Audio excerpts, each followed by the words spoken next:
Bonjour à tous. Aujourd'hui, nous allons vous présenter la loi de Van 't Hoff qui repose sur l'évolution de l'équilibre en fonction de la température.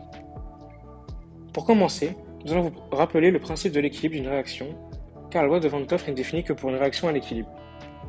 Une réaction réelle n'est souvent pas totale. Elle évolue spontanément tant que son enthalpie libre, ΔRG, est inférieure à 0, et atteint un équilibre quand celle-ci est égale à 0. Cet équilibre est alors défini par la constante K. Dans une réaction, telle que celle-ci, où A réagit avec B pour former C et D, on définira alors K par cette relation.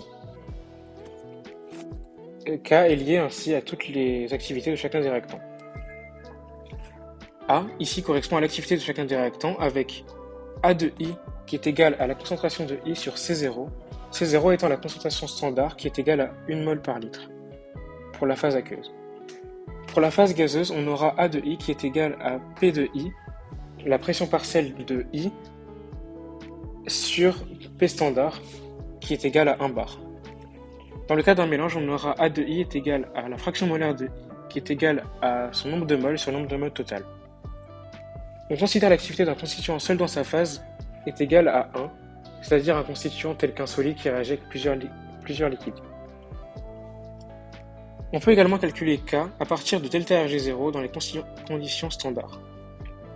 Ainsi, ΔRG0 est égal à moins RT ln de K. Après avoir vu cette notion d'équilibre chimique, nous allons maintenant étudier la loi de modération de Le Chatelier qui repose justement sur un système en équilibre. Cette loi dit que lorsque l'on modifie un des facteurs de l'équilibre, le système évolue dans le sens qui tend à s'opposer à cette modification pour compenser. Attention, on rappelle qu'un catalyseur accélère la réaction mais ne déplace pas l'équilibre. Alors, voyons ça un peu plus en détail grâce à une métaphore qui reflète plutôt bien ce qu'il se passe lors d'une réaction chimique. Alors, imaginons un bébé sur une planche qui est elle-même sur un sommet plus ou moins stable. Ici, un triangle. Si on fait déplacer le bébé vers la droite, tout naturellement, il perd l'équilibre et va chercher à aller vers la gauche pour compenser et ne pas tomber, et donc ainsi retrouver son équilibre. C'est exactement la même chose pour une réaction chimique à l'équilibre. Lorsque l'on modifie un des facteurs de cet équilibre, que ce soit la température, la pression ou encore la concentration d'un des réactants, le système va s'opposer à cette modification en favorisant le sens qui compense cette modification. Nous allons étudier 3 cas qui illustrent plutôt bien la loi de modération de Le Chatelier. D'abord, l'effet d'une variation de la pression totale. Alors, pour commencer, cela n'est valable que dans le cas d'un mélange gazeux ou d'une réaction hétérogène, c'est-à-dire une réaction qui comporte des réactifs à différents états, solide, liquide ou encore gazeux. Donc, lorsque la pression totale augmente, le système évolue dans le sens qui la fait baisser, c'est-à-dire dans le sens qui diminue le nombre de moles de gaz. Ensuite, nous allons étudier l'effet des variations de concentration d'un des constituants. Là, c'est plutôt simple. Le système évolue dans le sens qui consomme le réactant ajouté, ce qui est logique. On est à l'équilibre, on ajoute quelque chose. Pour contrebalancer, le système évolue de manière à consommer ce qu'on a ajouté. Alors, prenons pour exemple une réaction à l'équilibre. Lorsque l'on ajoute des réactifs, le système évolue dans le sens qui consomme cet ajout, donc dans le sens direct. On peut voir cela un peu comme une balance qui cherche toujours à se retrouver à l'équilibre. Enfin, pour terminer, nous allons étudier les effets des variations de la température. Ici, on cherche à savoir quelle réaction sera favorisée, soit directe, soit indirecte. Il faut retenir que lorsque la température augmente, l'équilibre se déplace dans le sens endothermique. Dans le premier cas, si la réaction est endothermique, c'est le sens direct qui va être favorisé tout simplement. Dans notre deuxième cas de la synthèse du méthanol, qui est exothermique, c'est-à-dire que ΔRH 0 sera inférieur à 0, il y a un dégagement de chaleur, car la réaction est exothermique. C'est donc la réaction indirecte qui va être favorisée par le principe de Le Chatelier, car elle s'oppose à cette augmentation de la température. Enfin, lorsque la température diminue, dans une réaction à l'équilibre, l'équilibre se déplace dans le sens exothermique, à l'inverse de l'augmentation de la température du coup. Lorsque la réaction est exothermique, c'est le sens direct qui va être favorisé. Lorsqu'elle est endothermique, c'est le sens indirect qui va être favorisé. Très bien, donc comme vous l'a dit mon camarade, moi je vais m'occuper de la démonstration de la loi de Van 't Hoff admise sous sa forme différentielle. Donc, avant de commencer, nous allons poser nos conditions. Donc, par intégration de la loi de Van 't Hoff, entre deux températures T1 et T2, on peut déterminer les constantes d'équilibre K à la température T2 et sa relation avec K à la température T1. Donc, après avoir posé nos conditions, dans un premier temps, nous allons réécrire la formule de Van 't Hoff sous sa forme différentielle. Donc on a d ln de K est égal à delta RH 0 sur RT carré dt. À partir de là, on peut commencer notre intégration. Donc on va avoir d ln de K est égal à delta, intégrale de delta RH 0 sur R t carré dt. Nos bornes vont être, d'après nos conditions, pour le membre de gauche, entre KT1 et KT2. Pour le membre de droite, nos bornes vont être T1 et T2. On peut également dire que pour delta RH 0, comme entre deux températures qui sont T1 et T2, cette composante va très peu varier. Donc on peut négliger cette variation et on peut considérer delta RH comme étant une constante. De même pour R, qui est la constante des gaz rares. Donc on peut sortir delta RH 0 sur R de l'intégration. Donc on va avoir entre KT1 et KT2, ln d ln de K est égal à delta RH 0 sur R. Donc ça c'est nos constantes. Notre intégrale entre T1 et T2 de dt sur T carré. Ici, on peut reconnaître une forme connue d'une intégrale. On a une intégrale de dx sur x carré, ce qui nous donne moins 1 sur x. Donc on va pouvoir transformer à la prochaine ligne notre formule. Pour le membre de gauche, on a une intégrale de dln de K entre KT1 et KT2, donc on va avoir ln de K entre KT2 et KT1 est égal à delta RH 0 sur R, comme on l'a dit, moins 1 sur T entre T1 et T2. Si on développe ceci, on se retrouve avec ln de K T2 moins ln de K T1 est égal à delta RH 0 sur R, facteur de moins 1 sur T2 moins 1 sur T1. Cette partie-là, on reconnaît une forme mathématique qui est ln de A moins ln de B est égal à ln de A sur B. Donc on peut transformer notre formule, ce qui va nous donner ln de K T2 sur KT1 est égal à delta RH 0 sur R, facteur de, alors là on voit moins 1 sur T1, du coup on peut transformer ça en plus, donc on a 1 sur T1 moins 1 sur T2.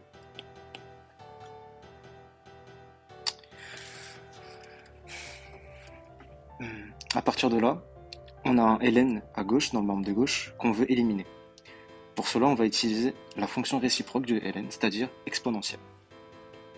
Donc on aura exponentielle de ln de x est égal à x. Donc sur notre formule, ça va nous donner exponentielle de ln de kt2 sur kt1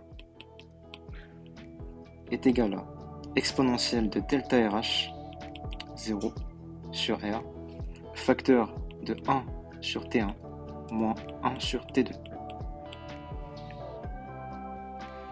Ainsi, comme on l'a dit, cela va annuler le logarithme, donc on va se retrouver avec kt2 sur kt1 est égal à exponentielle de delta RH 0 sur R facteur de 1 sur T1 moins 1 sur T2.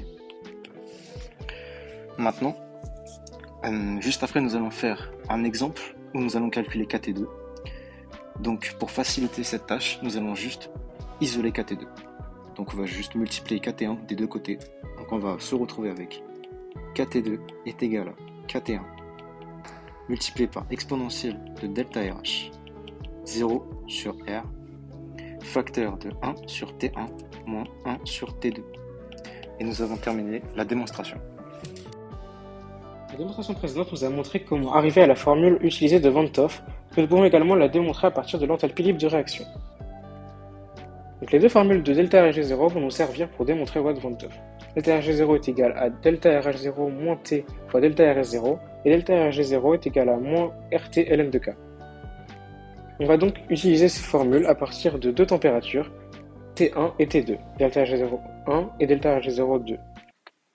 On obtiendra alors ln de kt1 est égal à moins delta Rg0 sur rt1 et ln de kt2 est égal à moins delta Rg0 sur rt2.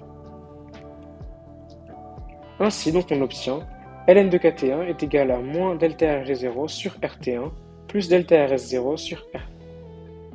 Pour ln de kt2, on obtient la même chose en changeant seulement la température.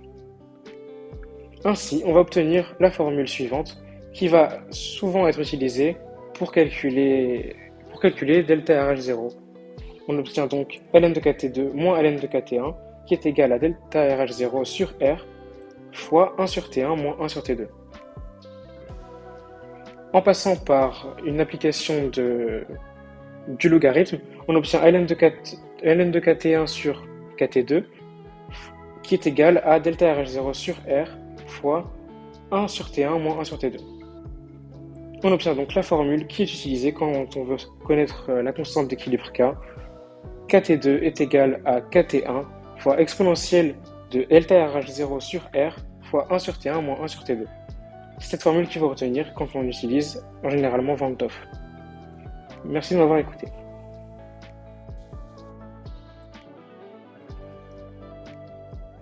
Très bien, et maintenant nous allons passer à un exercice d'application.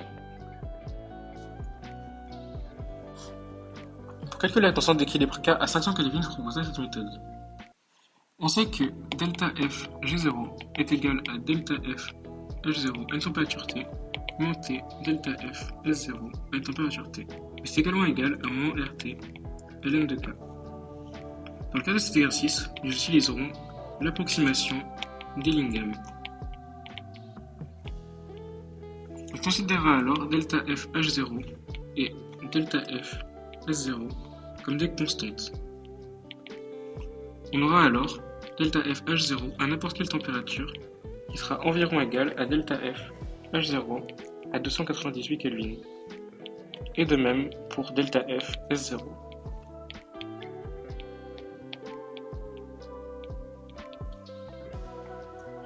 On notera T1 est égal à 400 Kelvin et T2 est égal à 500 Kelvin.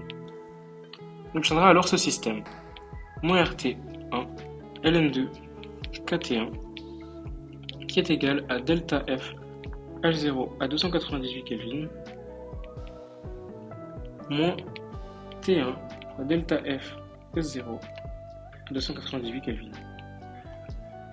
Et moins RT2, ln de KT2, est égal à delta F H0 à 298 Kelvin, moins T2, delta F S0 à 298 Kelvin.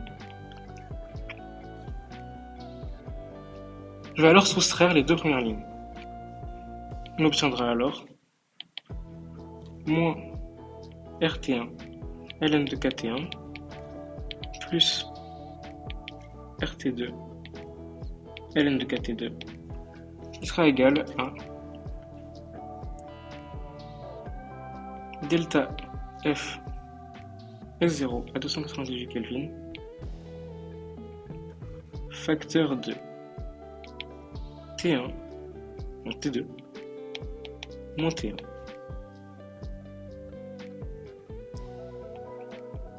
Nous allons ensuite factoriser par R. On aura alors T2 ln de KT2 moins T1 ln de KT1 sera égal à delta F S0 à 298 Kelvin sur R fois T1 moins T2 moins T1.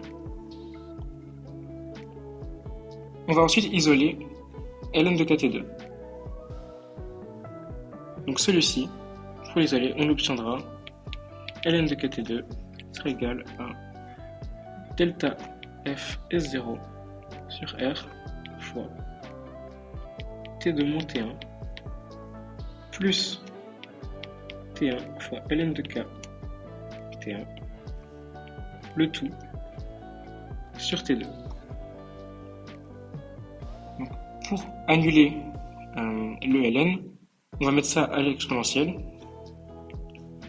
Et donc, ça s'annulera. Et on obtient cette formule.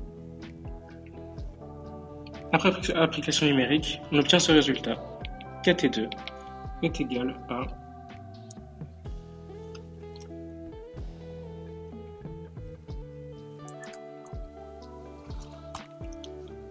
0,43. Attends, t'es en train de faire l'exercice de thermo là? Montre ce que t'as fait. Ok. Ah ouais, mais tu t'es grave cassé la tête. Regarde, en vrai, t'as juste à utiliser l'équation admise de Bantoff. Alors, deuxième méthode. Ok. En plus, on l'a fait tout à l'heure. Alors, delta RH 0 sur RT au carré fois DT. Ok, celle-là on la connaît. Ensuite de ça, on obtient, moi je vais pas refaire toute la démonstration, mais on obtient KT2 égale à KT1 exponentielle de delta FH 0 sur R fois 1 sur T1 et 1 sur T2. En gros, du coup, là, ça on connaît, ça on connaît, ça on connaît, ça on connaît et ça on connaît. Du coup, on a KT2 qui est égal à 6,8, on l'a dans l'énoncé, exponentielle de moins 46,1 fois 10 puissance 3 pour avoir les joules, 8,31 la constante d'air, et 1 sur 400 qui était 1, moins 1 sur 500 T2. Et là on obtient KT2 égale 0,43. C'est ce que tu as trouvé, non?